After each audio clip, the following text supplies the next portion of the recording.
Baik, selain narasumber saya di studio, bahkan ada Pak Frit, saya juga telah tersambung dengan Pak Arief Wibowo dari PDIP. Selamat malam Pak Arief.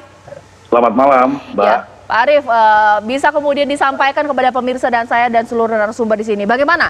PDIP puas tidak dengan Pilkada 2020 yang mana calon-calon PDIP juga berjaya ya di tahun ini? Bagaimana? Ya, secara umum tentu kita puas ya, senang dengan mengikuti proses Pilkada yang pada tanggal 9 kemarin adalah hanya pemungutan suara, dan hari ini penyelesaian penghitungan suara di internal kita lakukan, dan kita sudah melihat bagaimana perkembangan dari hasil Pilkada serentak tahun 2020 di mana banyak daerah yang kita targetkan menang sekian persen, gitu, sekian kabupaten kota, bahkan di beberapa daerah terlampaui, bahkan melebihi, misalnya seperti Sulawesi Tenggara. Tentu ada daerah juga yang tidak sesuai dengan target. Tapi secara umum Pilkada ini menurut hemat kami berjalan cukup baik. Ya. Hanya memang ada problem tentang partisipasi. Cukup sulit atau tidak terlalu mudah untuk kita mendorong menggerakkan partisipasi masyarakat untuk datang ke TPS, memberikan suaranya. Jadi pada aspek itu, pada aspek partisipasi kita memang masih harus berjuang keras ke depan. Saya kira situasinya akan berbeda jika pandemi ini sudah selesai, pandemi COVID-19. Ya. Nah, yang kedua, tentu ada hal yang harus kita selesaikan, jadi pekerjaan rumah bersama-sama. Ya. Politik biaya tinggi, berupa politik uang, sembako, dan sebagainya, tampaknya masih menjadi fenomena yang belum bisa, atau fakta lapangan yang belum bisa kita antisipasi dengan baik secara bersama-sama. Tentu tidak hanya oleh partai politik, tapi juga oleh penyelenggara dan aparat penegak hukum. Saya kira gambarannya seperti itu. Oke, mungkin saya ke Bang Rai. Ya. Kalau untuk PDIP sendiri, ini bagaimana kesuksesan PDIP ini murni karena memang mesin partai bekerja, atau lagi-lagi popularitas, garis keturunan, atau juga dinasti politik yang kemudian bekerja, bagaimana?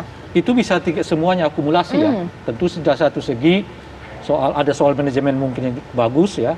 Segi yang lain adalah soal popularitas para kandidat yang dipilih gitu, atau kemampuan PDI Perjuangan untuk memperjuangkan para kandidasinya gitu, dan seterusnya. Saya pikir tidak ada yang tunggal di dalam hal ini. Mesti akumulasi dari berbagai faktor itu. Tapi kan kita belum lihat sejauh mana kemenangan dari PDI Perjuangan, apakah sesuai target atau tidak. Oke, kalau melihat quick count di sini Pak Arief, itu yang kemudian beberapa kritik dilontarkan bahwa ya menang gitu, tapi apakah benar-benar mesin partai ini bekerja mencetak kader-kader yang militan kemudian dicalonkan, atau alih-alih dengan kemenangan yang pragmatis sehingga diambil mereka-mereka yang populer karena dinasti politik? Bagaimana Pak Arief?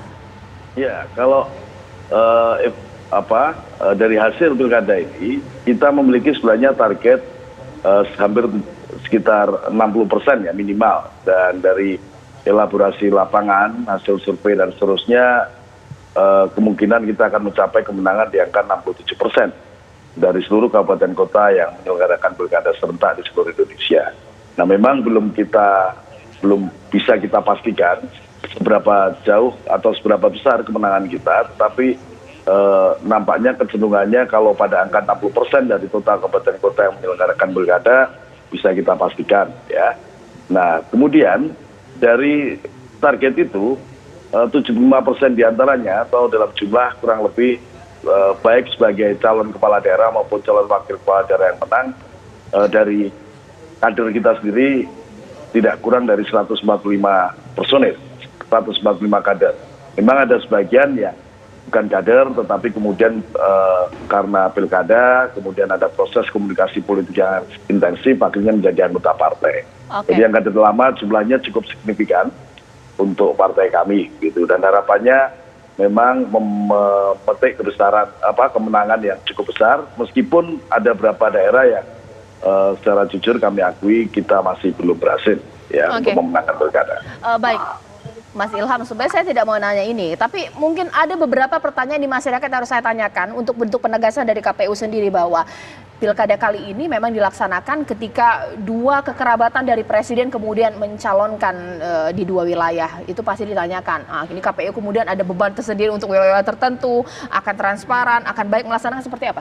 Saya kira tidak ya, karena KPU tidak mau ikut masuk dalam arus itu. Tetapi kemudian bahwa KPU sebagai penyelenggara, kemudian ada Undang-Undang Nomor 6 Tahun 2020 bahwa jika melanjutkan atau menunda pilkada maka harus melibatkan DPR dan pemerintah. Nah kemudian KPU kan juga memberi syarat bahwasannya pilkada ini bisa dilaksanakan, ya pertama harus ada kepastian surat dari Satgas atau gugus tugas ketika itu. Gugus tugas mengirim surat bahwa silakan pilkada dilakukan dengan menerapkan protokol yang ketat. Kedua, kami meminta kepada pemerintah ketika itu, Pak Aribo tahu betul karena di Komisi 2, Wakil Ketua Komisi 2, kita minta untuk pengadaan APD, alat pelindung diri bagi petugas kami di lapangan. Kenapa? Karena kami tidak mau juga kemudian mempertaruhkan nyawa para petugas kami untuk kemudian menjalankan tahapan yang berinteraksi langsung dengan masyarakat.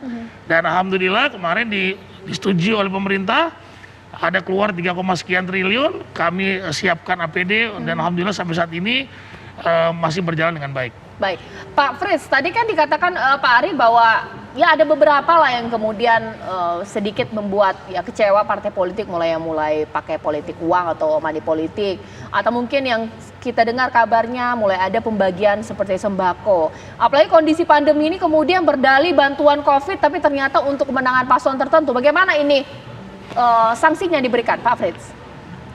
Ya baik Mbak, kalau memang Bawaslu dalam mengawasi masa tenang. Memang kami menemukan ada beberapa kasus OTT politik uang. Ada beberapa kasus yang kami temukan saat seseorang membagikan baik dalam bentuk uang cash ataupun dalam yang sudah dimasukkan dalam di amplop. Itu salah satu kasus yang kami dapatkan. Kami juga sebelum hari pemungutan suara ada juga beberapa rekomendasi diskualifikasi telah kami kirimkan terkait dengan bagaimana penggunaan bansos. Karena kalau kita mengacu Mbak dalam pasal 71 ayat 3 daripada Undang-Undang 10 tahun 2016, memang ada aturan apabila bupati, wali kota ataupun gubernur mempergunakan kewenangan program atau kegiatan atau untuk menguntungkan ataupun merugikan salah satu paslon, maka sanksinya adalah sanksi pidana ataupun sanksi terkait dengan sanksi diskualifikasi. Ada beberapa kasus Mbak sudah kami tangani, ada beberapa rekomendasi sudah kami kirimkan kepada KPU setempat, ada juga yang telah kami bawa ke dalam proses pidananya. Tapi kemudian rekomendasi tersebut tidak ditindaklanjuti oleh KPU berdasarkan pemeriksaan yang dilakukan oleh KPU. Artinya adalah proses penegakan bagi mereka yang mempergunakan bansos itu sudah kami lakukan. Tapi memang dalam proses penegakannya memiliki beberapa tantangan. Baik, terima kasih Pak Frits. Nanti sesaat lagi pemirsa, saya pun tidak hanya bersama PDIP membahas bagaimana kemudian partai politik melihat Pilkada 2020. Saya pun akan berbincang dengan Pak Syarif Hasan dari Demokrat usai jeda berikut di Apa Kabar Indonesia Malam.